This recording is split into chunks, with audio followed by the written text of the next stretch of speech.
میرے دوستوں بزرگ عزیزو، غیب کی باتوں پر ایمان لانا اس لیے فرض ہے، غیب کی باتوں پر ایمان لانا اس لیے فرض ہے کہ اللہ رب العزت ایمان والوں کا امتحان ظاہر کے خلاف احکام اور ظاہر کے خلاف خبریں لا کر ایمان کا امتحان لیتے ہیں کہ اس کے دل میں ایمان ہے یا کفر ہے، اس کے دل میں یقین ہے یا شک ہے۔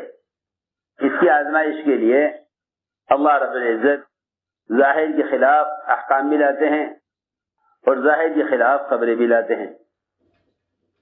ایمان بالغیب سیکھنا اس لیے فرض عین ہے، ہر مومن مرد عورت کے ذمے ایمان بالغیب سیکھنا اس لیے فرض عین ہے کہ اللہ رب العزت احکام بھی لاتے ہیں ظاہر کے خلاف اور خبریں بھی لاتے ہیں ظاہر کے خلاف، تاکہ یہ دیکھیں کس کے دل میں یقین ہے، کس کے دل میں شک ہے، اور کس کے دل میں ایمان ہے، کس کے دل میں کفر ہے۔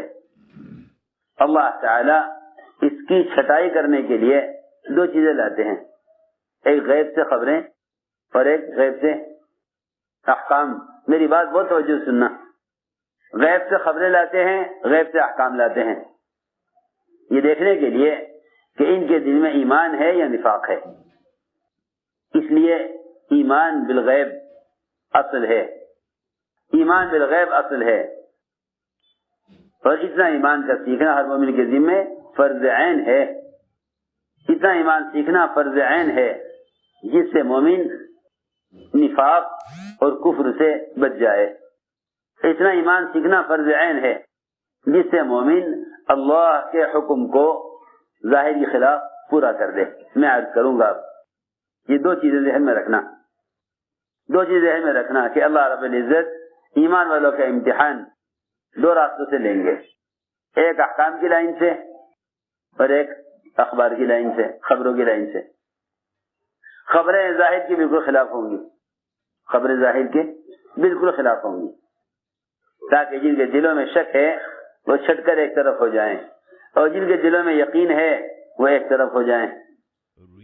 اللہ تعالی کی طرف سے ایمان کی آزمائش چھٹائی کے لیے ہوتی ہے، اور اللہ تعالی نے دونوں راستے صاف کھول کر رکھ دیے ہیں، کفر کا بھی اور ایمان کا بھی، اور کہہ دیا جس کا دل چاہے ایمان کا راستہ اختیار کر لے، جس کا دل چاہے کفر کا راستہ اختیار کر لے۔ میں نے عرض کیا کہ ایمان بالغیب اصل ہے، پہلے اللہ رب العزت ظاہر کے خلاف خبریں لاتے ہیں، ظاہر کے خلاف خبریں لاتے ہیں۔ تم ظاہر کے خلاف کسی بھی خبر کو دنیا کے نظام پر قیاس مت کرنا، کیونکہ سارا نظام کائنات ایک طرف، سارا نظام کائنات ایک طرف، اور اللہ تعالی کی طرف سے آنے والی خبر وہ اس سب کے مقابلے میں اس سب سے زیادہ بھاری، اس سے زیادہ یقینی ہے۔ حضور اکرم صلی اللہ علیہ وسلم کے ساتھ اللہ تعالی نے ایسے واقعات ظاہر کیے کہ جس سے کفار کا تو انکار بڑھا اور منافقین کا نفاق بڑھا اور ایمان والوں کے ایمان میں اضافہ ہوا۔ کیوں؟ اس لیے کہ جب کوئی خبر آتی تھی ظاہر کے خلاف، تو خبر آتی تھی ظاہر کے خلاف تو تینوں قسم کے لوگوں کو بتلایا جاتا تھا، یہ نہیں کہ ظاہر کے خلاف خبر آئی ہے تو یہ تو ایمان والوں سے متعلق ہے لہذا سے ایمان والوں کو بتلایا جائے۔ جب کوئی خبر ظاہر کے خلاف آتی تو تینوں قسم کے لوگوں کو بتلایا جاتا، ایمان والوں کو بھی، منافقین کو بھی، کفار کو بھی۔ چنانچہ سفر معراج کی خبر آپ نے ابوبکر صدیق رضی اللہ تعالیٰ عنہ، جو سب سے زیادہ آپ کی بات کی تصدیق کرنے والے، آپ نے ان سے بھی پہلے سب سے زیادہ جھٹلانے والے ابو جہل کو خبر کی۔ عجیب بات ہے، جھٹلانے والوں کو پہلے بتلایا۔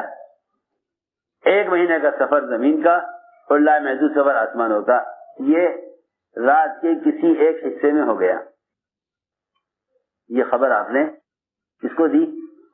ابو جہل، سب سے بڑا کذاب اور آپ کی بات کو جھٹلانے والا۔ لیکن نبی غیب کی خبر دینے میں یہ نہیں دیکھتے کہ یہ بات مانے گا یا نہیں اور یہ قبول کرے گا یا نہیں.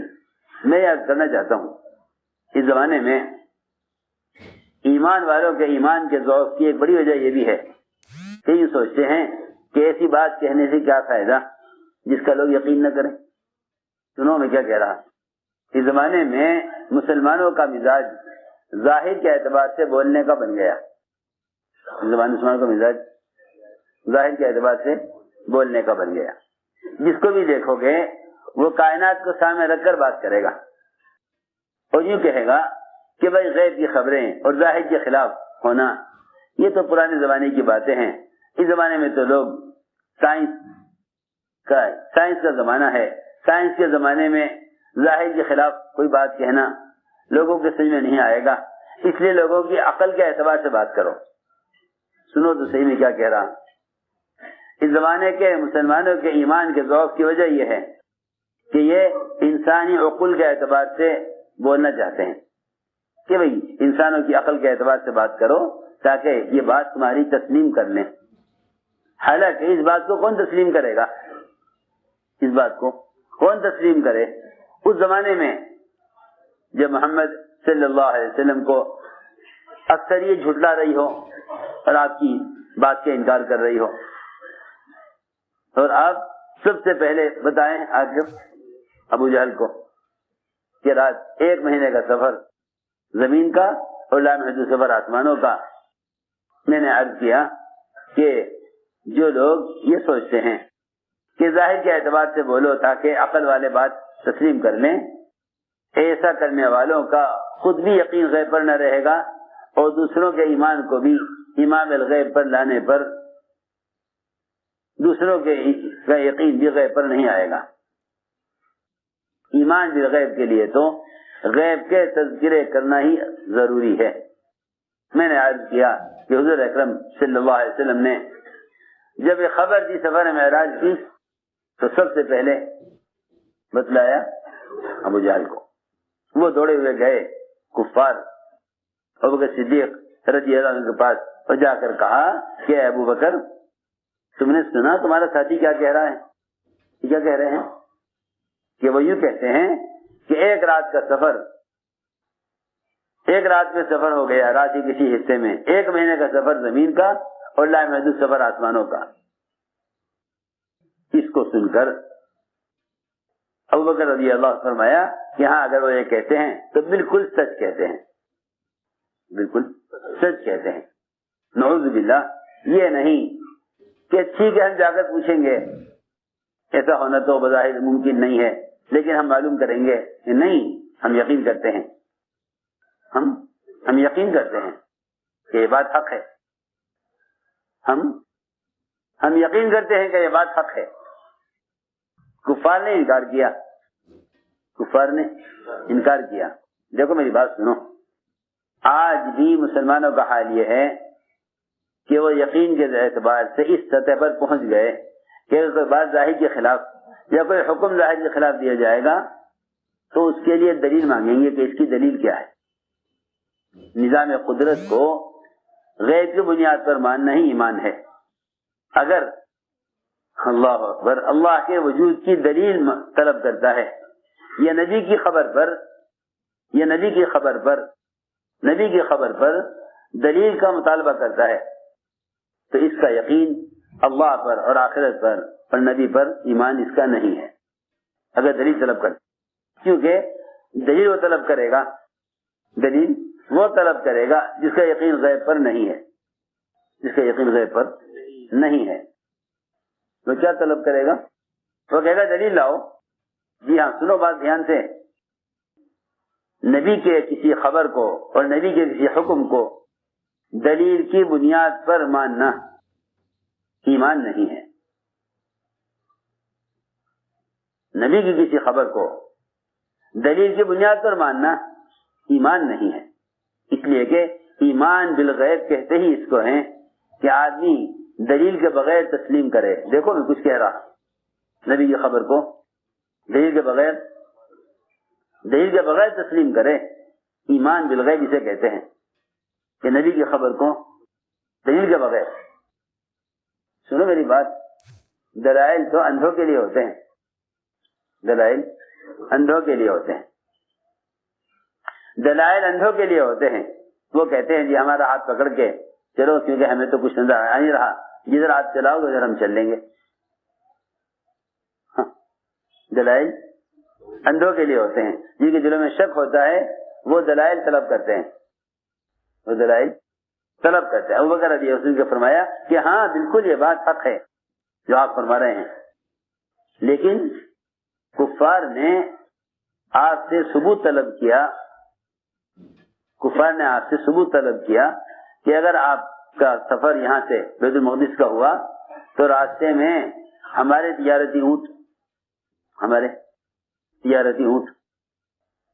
اب آپ ذرا اندازہ کریں، ایک آدمی اگر یہاں سے ہوائی جہاز سے کسی ملک میں جائے تو درمیان کے ممالک کا حال اسے پوچھا جا سکتا ہے کہ بھائی جو ملک گزرے وہاں کا حال بیان کرو؟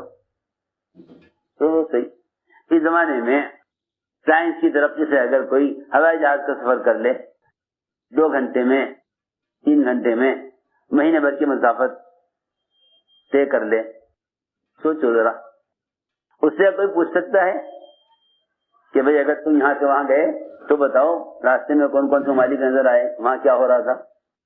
لیکن وہی بات جو میں عرض کرنا چاہتا ہوں کہ جن کے دلوں میں شک ہوتا ہے وہ نبی سے دلیل طلب کرتے ہیں، نبی سے۔ کفار نے یہ کہا کہ بتاؤ پھر ہمارا تجارتی قافلہ کہاں ہے؟ حضور اکرم صلی اللہ علیہ وسلم کو اللہ تعالی نے ان کے سارا تجارتی قافلہ، ان کے اونٹوں کے رنگ، کس اونٹ پر کتنا کیا کیا سامان ہے، اس کی ساری تفصیل اللہ نے آپ پر کھول دی۔ فرمایا تمہارا اونٹوں کا قافلہ تجارتی جو ملک شام کی طرف جا رہا ہے وہ اس وقت فلاں مقام پر ہے، اور اتنے اونٹ ہیں، اتنے رنگ کے اتنے اونٹ، اتنے رنگ کے اتنے اونٹ، اور فلاں فلاں اونٹ پر یہ سامان ہے۔ ہر اونٹ پر جتنا تجارتی سامان تھا اس سارے سامان کی فہرست آپ نے بتلا دی، سارے یہ سامان ہے اونٹوں پر۔ اس پر ہمیشہ یاد رکھنا یہ بات کہ میں نے عرض کیا نا کہ دلیل جو طلب کرے گا وہ اس کے کفر کا تقاضا ہے، ایمان کا تقاضا نہیں ہے کہ نبی سے دلیل طلب کی جائے۔ کفر کا تقاضا ہے کہ ان سے ثبوت مانگو، ان سے ثبوت مانگو، جی ہاں ان سے ثبوت طلب کرو۔ چنانچہ کیونکہ یہ کفر کی علامت ہے اس نے ثبوت طلب کیا، اور جب ثبوت مل جاتا ہے کافر کو تو وہ نبی کی بات کو اور نبی کو سحر کہہ کر انکار کر دیتا ہے۔ یہ تو سحر ہے، کھلا ہوا جادو ہے، ورنہ ایسا کہاں ممکن ہے، ایسا کہاں ممکن ہے ایک آدمی بیٹھے بیٹھے بتلا دے کہ کتنے اونٹ ہیں، کیا کیا رنگ ہے، کس طرح کیا سامان ڈلا ہوا ہے۔ یہ میں نے اس لیے عرض کیا کہ اللہ رب العزت ایمان والوں کے ایمان کو جانچنے کے لیے اور منافقین کے نفاق کو چھانٹنے کے لیے اور کفار کے کفر کو بڑھانے کے لیے غیب کی خبریں دیتے ہیں۔ میں یہ بات اس لیے عرض کر رہا ہوں کہ ہمارے درمیان صرف تذکرے، مشاہدات کے، تجربات کے اور ظاہری اعتبار سے بولنے کا مزاج ہے، غیب کی خبریں، غیب کے تذکرے ہمارے درمیان ہوتے نہیں۔ جب غیب کے تذکرے نہیں ہوں گے تو سارے مشاہدات اور تجربات یہ اللہ کے احکام کے درمیان اللہ کے احکام میں رکاوٹ بنیں گے، اللہ کے احکام میں یہ رکاوٹ بنیں گے۔ جتنے بھی آدمی فرائض کو ضائع کرتا ہے اور اعمال کو ضائع کرتا ہے وہ خدا کی قسم صرف مشاہدات کے یقین کی وجہ سے ضائع کرتا ہے۔ جب کائنات کا کوئی نقشہ عمل کے مقابل آتا ہے، جب کائنات کا کوئی نقشہ عمل کے مقابل آتا ہے تو یہ عمل کو ضائع کر دیتا ہے اس نقشے کی وجہ سے، کیونکہ یقین غیب پر نہیں مشاہدے پر ہے۔ ہم سمجھتے تھے اگر وزیر نے اپنے ہاں بلا لیا، وزیر نے اپنے گھر بلا لیا، جس وقت بلایا ادھر چلے وزیر کے گھر، ادھر اذان ہو گئی. اللہ تعالیٰ یہی یہ فیصلہ کر دیں گے کہ تو نے وزارت کو تسلیم کیا ہے یا اللہ کی بادشاہت کو تسلیم کیا ہے. اگر نماز کے لیے آتا ہے تو اللہ پر ایمان لایا ہے، اور اگر نماز کے لیے نہیں آتا اور وزیر کے پاس چلا جاتا ہے تو نے اللہ کی بادشاہت کا انکار کر دیا. سیدھی بات ہے، سیدھی بات ہے. میں نے عرض کیا کہ اللہ رب العزت ایمان کو جانچنے کے لیے مشاہدات کو اور تجربات کو عمل کے مقابل لائیں گے، اس لیے کہ ایمان کا امتحان دو چیزوں میں ہوگا، ایک غیب کی خبروں میں اور دوسرے احکام میں، اور دونوں چیزیں حالات کے خلاف آئیں گی. دونوں چیزیں حالات کے خلاف آئیں گی. میری بات توجہ سننا، یہ دو باتیں عرض کرنی ہیں کہ اللہ تعالیٰ ایمان کو جانچیں گے دو چیزوں میں، ایک خبروں میں، دوسرے احکام میں. ایک خبروں میں، دوسرے احکام میں، اور دونوں چیزیں ظاہر کے بالکل خلاف ہوں گی. دونوں چیزیں ظاہر کے بالکل خلاف ہوں گی. میں ایک چھوٹا سا واقعہ کرتا ہوں جس سے معلوم ہوگا کہ اللہ تعالی کتنا آگے بڑھنے والوں کے امتحان کتنا سخت لیتے ہیں. ہر قدم پر چوکنا رہنا پڑے گا، ہر قدم پر چوکنا رہنا پڑے گا. ایک صحابی تھے جو حضور اکرم صلی اللہ علیہ وسلم پر آسمان سے آنے والی وحی کو لکھا کرتے تھے. عبداللہ بن سعد بن سرح ان کا نام تھا. وحی لکھتے تھے. کیا وحی لکھتے تھے؟ جب آپ پر وحی آتی تھی آسمان سے تو آپ ان کو بلاتے تھے اور ان سے فرماتے تھے کہ انتظار کرو، وحی آئے گی تم سے لکھوائیں گے. چنانچہ یہ آ کر بیٹھ جاتے اور آپ پر وحی کے آثار دیکھتے. بہت غور سے بات سننا، آپ پر وحی کے آثار دیکھتے. جب آپ پر سے وحی کا اثر ختم ہو جاتا اور وحی پوری ہو جاتی تو پھر یہ قلم کاغذ سنبھالتے اور وحی لکھا کرتے تھے. اللہ تعالی نے امتحان لیا، اللہ نے امتحان لیا کہ دیکھیں تو صحیح، جس وحی کی کیفیت کو دیکھ رہے اور پھر اس کو لکھ رہے، انہیں اس پر کتنا یقین ہے جو وحی صرف نبی پر آتی ہے. انہیں اس پر کتنا یقین ہے کہ وحی صرف نبی پر آتی ہے. ہماری بات توجہ سننا، انہیں کتنا یقین ہے اس بات پر کہ وحی صرف نبی پر آتی ہے. اللہ تعالی نے یہ امتحان لیا اس شخص کا جو ایمان لائے ہوئے ہیں، مسلمان ہیں، صحابی ہیں، اور انہیں یقین ہے اس بات کا کہ بے شک آسمان سے آپ پر وحی آتی ہے. اللہ نے امتحان لیا، اللہ نے امتحان لیا، اور امتحان بھی اس طرح لیا کہ جب انسان کے ماں کے پیٹ میں پیدا ہونے کے مراحل اللہ نے بیان کیے کہ یہ پہلے نطفہ تھا، پھر یہ کیا بنا، پھر لوتھڑا بنا، پھر ہڈیاں بنائی، پھر ہم نے اس پر گوشت چڑھایا، پھر کھال چڑھائی. یہ سارے مراحل ماں کے رحم میں بچہ جن جن حالتوں پر منتقل ہوتا رہتا ہے، ان سارے مراحل کو اللہ نے بیان کیا قرآن میں. آخر میں اللہ تعالی نے ان وحی لکھنے والے کی زبان پر ایک جملہ اللہ نے جاری کر دیا. ایک جملہ اللہ نے ان کی زبان پر جاری کر دیا، اور یہ فتبارک اللہ احسن الخالقین، اللہ کیا ہی بابرکت ذات ہیں اور سب سے اچھا پیدا کرنے والے بنانے والے ہیں. یہ جملہ اللہ نے جاری کر دیا ان صحابی کی زبان پر. ادھر صحابی کی زبان پر جملہ جاری کیا اور ادھر انہی الفاظ کی وحی کر دی حضور اکرم صلی اللہ علیہ وسلم. آپ پر تو وحی کی، ان کی زبان پر یہ جملہ جاری کر دیا. ابھی آپ نے کہا نہیں تھا،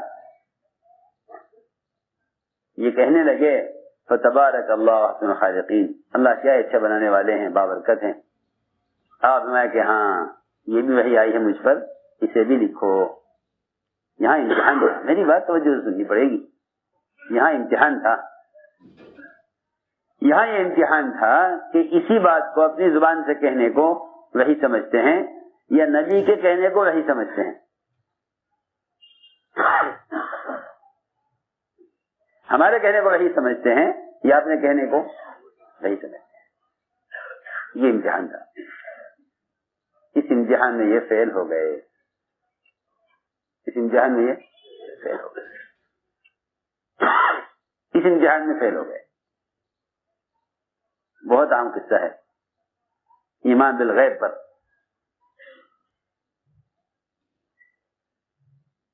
اس میں یہ فیل ہو گئے اور یہ کہنے لگے کہ یہ تو میں کہہ رہا ہوں۔ فرمایا کہ نہیں، اللہ کی طرف سے وحی آئی ہے، اس کو لکھو۔ تو وہ یہ کہہ کر کھڑے ہو گئے وہاں سے کہ اتنا عرصہ آپ کے ساتھ گزار کر اتنی وحی لکھنے کے بعد یہاں سے مرتد ہوئے اور یہ کہا کہ آسمان سے کوئی وحی آتی نہیں ہے، جس کی جو بات اچھی لگتی ہے وہ لکھوا دیتے ہیں۔ اللہ سوچو تو صحیح، اللہ اکبر۔ جس ایمان کی طرف ہم اتنے غافل ہیں، جس ایمان کی طرف ہم اتنے غافل ہیں صحابہ کا، کہ ایمان کا اس طرح امتحان ہوا ہے کہ ہم ٹھوک بجا کر دیکھیں گے کہ انہیں ہماری بات پر کتنا یقین ہے۔ سوچو، یہ کہہ کر وہاں سے کھڑے ہو گئے اور بلکہ خود نبی ہونے کا دعویٰ کیا کہ میں بھی نبی ہوں، کیونکہ مجھ پر بھی وحی آتی ہے۔ دیکھو، آپ نے فرمایا اگر بیت اللہ کا پردہ پکڑے ہوئے کہیں مل جائے تو اس کو قتل کر دینا، اس کو چھوڑنا نہیں ہے۔ یہاں تک فرمایا آپ نے ان کے بارے میں۔ میں نے تو یہ سمجھانے کے لیے عرض کیا ہے کہ نبی پر آنے والی خبر اور نبی کے راز سے آنے والے حکم کو فوراً قبول کر لیا جائے، اس میں اپنی عقل کو اور اپنے تجربے کو ہرگز داخل نہیں کرنا چاہیے۔ تو میں نے عرض کیا کہ دو چیزیں ہیں، ایک خبر آئے گی ظاہر کے خلاف، ایک حکم آئے گا ظاہر کے خلاف۔ آزمائش اس طرح ہوتی رہے گی کہ ایمان والے ہیں یا نہیں ہیں۔ چنانچہ حضور اکرم صلی اللہ علیہ وسلم نے اپنے صحابہ کا یہ بھی امتحان لیا کہ دیکھنا یہ ہے کہ اگر یہ ایمان والے ہیں تو انہیں ہم سے محبت کتنی ہے۔ کہیں آپ نے صحابہ کے ایمان کو محبت میں آزمایا، کہیں صحابہ کے ایمان کو ان کے تصدیق کرنے پر آزمایا، کہیں صحابہ کے ایمان کو ظاہر کے خلاف حکم دے کر آزمایا۔ اللہ اکبر۔ آپ نے ایک دیہاتی سے گھوڑا خریدا، دیہاتی سے گھوڑا خریدا، کتنے کا ہے جی؟ اتنے کا ہے۔ فرمایا آؤ ہم تمہیں گھوڑے کی قیمت دے دیں۔ معاملہ طے ہو گیا، قیمت طے ہو گئی۔ آج جو قیمت دینے کے لیے چلے تو گھوڑے والے کو اور کا ہاتھ مل گئے، بھائی گھوڑا بیچو گے؟ یہ نہ کہا کہ بک چکا، کہا کہ ہاں بیچیں گے۔ اتنے کا ہے کہ لاؤ جی لیں گے۔ دوسرے سے بات کر لی اور آواز دے کر پوچھا کہ اے محمد صلی اللہ علیہ وسلم، آپ گھوڑا خریدیں گے ان کو بیچ دوں؟ فرمائے میں سے تم سے لے چکا ہوں، میرا تمہارا معاملہ ہو چکا ہے۔ اس نے کہا نہیں، میں نے آپ کو نہیں بیچا، میری آپ کو کوئی بات نہیں ہوئی۔ فرمایا آپ نے کہ میں لے چکا ہوں، اس نے کہا میں نے آپ کو نہیں بیچا۔ اور اگر ہے بات تو آپ گواہ لائیے۔ میں جو کہہ رہا تھا نا شروع سے کہ نبی سے گواہی، نبی سے دلیل طلب کرنا ایمان کے بالکل خلاف ہے۔ آج بھی یہی بات ہے، آج بھی یہی بات ہے کہ جتنی بھی ظاہر کے خلاف نبی کے خبریں، دعائیں، احکام ان سب میں آج بھی نبی کی بات کا یقین کرنا اور ان باتوں کی ان پر کے مطابق ان کی اطاعت کرنا آج بھی اسی طرح ضروری ہے جس طرح آج کی حیات میں ضروری ہے. اس لیے کہ اگر کوئی شخص نبی کے دنیا سے جانے کے بعد نبی کی تعلیمات پر ایمان لاتا ہے تو اس کا ایمان سب سے افضل ایمان ہوگا. اس کا ایمان سب سے افضل ایمان ہوگا، ملائکہ سے بھی افضل اور انبیاء کے مقابلے بھی افضل اور صحابہ کے مقابلے بھی افضل ہوگا. سوچو تو صحیح، ہم تو سمجھتے ہیں کہ ایمان انبیاء اور ملائکہ اور صحابہ کا نصیب ہے، حالانکہ حدیث میں آتا ہے کہ ایمان تو اصل ان کا نصیب ہے جو دنیا میں آئیں گے نبی کے دنیا سے جانے کے بعد، اور صرف قرآن حدیث کو پڑھ کر ایمان لائیں گے. صرف اللہ، سوچنے کی بات ہے. اس زمانے میں مسلمان سب سے زیادہ ہلکی چیز ایمان کو سمجھتا ہے، حالانکہ ایمان اصل اسی کا نصیب ہے. ایک حدیث میں ہے، آپ نے صحابہ سے فرمایا یہ بتاؤ سب سے افضل ایمان کس کا ہے؟ صحابہ نے عرض کیا کہ افضل ایمان فرشتوں کا ہے. افضل ایمان تو فرشتوں کا ہے کہ فرشتے جو ہے آسمانوں پر غیبی نظام کو دیکھ رہے ہیں، اور فرشتے عرش کو تھامے ہوئے ہیں، اور فرشتے جہنم کی باغیں تھامے ہوئے ہیں. سارے غیبی نظام میں فرشتے پھیلے ہوئے ہیں.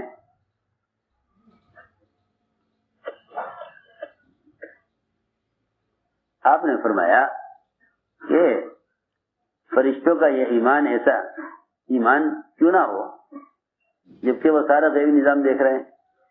یہ تو کوئی کمال نہیں ہے، یہ تو کوئی کمال نہیں. صحابہ نے عرض کیا پھر انبیاء کا ایمان ہوگا سب سے افضل.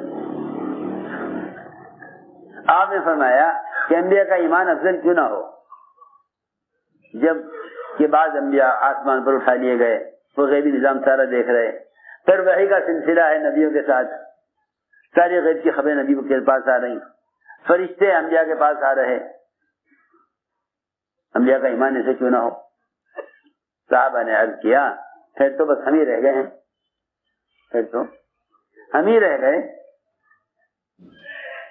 رہ گئے کہ ہمارا ایمان سب سے افضل ایمان ہو. آپ نے فرمایا کہ تمہارا ایمان افضل ہونا کیا کمال ہے؟ تمہارا ایمان کا افضل ہونا کیا کمال ہے؟ تمہارے ایمان کا افضل ہونا کون سا کمال ہے؟ کیوں؟ اس لیے کہ میں تمہارے درمیان میں ہوں، وہی تم آتے ہوئے دیکھ رہے ہو، برکتیں نصرتیں تم دیکھ رہے ہو، معجزات تمہارے سامنے ظاہر ہو رہے، اور اس کے علاوہ اللہ رب العزت سارے باطل کو اور باطل طاقتوں کو تمہارے سامنے جھکائے ہوئے ہیں. تمہارا ایمان افضل کیوں نہ ہو؟ تمہارا کیا کمال ایمان افضل ہونا؟ اب صحابہ حیران تھے کہ آخر کون ہیں وہ جن کا ایمان افضل ترین ایمان ہوگا، جن کا ایمان افضل ترین ایمان ہوگا. صحابہ حیران تھے کہ نہ ہم، نہ انبیاء، نہ ملائکہ، پھر آخر کون ہیں وہ؟ آپ نے فرمایا کہ میرے بعد جو لوگ آئیں گے دنیا میں اور وہ میری احادیث اور قرآن کو دیکھ کر مجھ پر ایمان لائیں گے بغیر دیکھے، مجھ پر ایمان لائیں گے مجھے بغیر دیکھے، وہ سب سے افضل ایمان والے ہوں گے. میں اسے عرض کر رہا کہ جو ایمان ہمارے اور آپ کے نصیب میں آیا تھا نا، ہم اس ایمان سے ایسے غافل ہیں. سب سے زیادہ غفلت اس زمانے میں ایمان کی طرف سے ہے. میں نے عرض کیا کہ حضور اکرم صلی اللہ علیہ وسلم نے اپنے صحابہ کے ایمان کا یہ بھی امتحان لیا، یہ بھی امتحان لیا آپ نے کہ جب دیہاتی نے کہا کہ گواہ لائیے، دیہاتی نے کہا گواہ لائیے، آپ میں گواہ تو کوئی ہے نہیں، آپ تھے اور میں تھا، تو تیسرا کوئی تھا نہیں جو گواہی دے. اور ظاہر بات ہے اس زمانے میں لوگ یہی کہیں گے کہ بھائی گواہی تو وہی دے سکتا ہے جو موقع پر موجود ہو. جب اس نے کہا گواہ لائیے تو وہاں سے گزر رہے تھے خزیمہ بن مالک.